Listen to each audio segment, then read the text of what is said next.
Saudara PJ Gubernur Aceh Dr. Haji Safrizal ZA, MSI, mengapresiasi penyelenggaraan Mesiraya Festival yang digelar oleh Bank Indonesia Perwakilan Aceh pada Jumat 18 Oktober 2024. 3, 2, 1, tepuk tangannya luar biasa.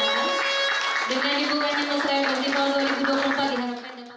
Menurutnya, festival ini menjadi wadah penting untuk mendukung UMKM Aceh naik kelas. Safrizal mengatakan UMKM adalah 95% penopang ekonomi negara dan mereka perlu terus didukung. PJ Gubernur juga meminta industri perbankan membantu UMKM melalui pembiayaan dan pendampingan. Selain itu, ia menambahkan bahwa pemerintah Aceh akan mengembangkan ekonomi berkelanjutan dengan fokus pada sektor tumbuhan dan hewani.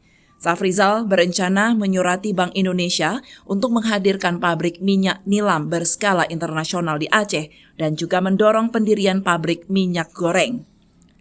Kepala Perwakilan Bank Indonesia Aceh, Roni Widijarto, mengatakan Mesiraya Festival adalah upaya untuk menumbuhkan ekonomi Aceh melalui pengembangan UMKM.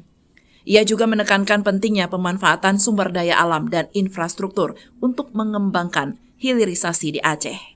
Dari Banda Aceh, Tim Liputan Aceh TV melaporkan.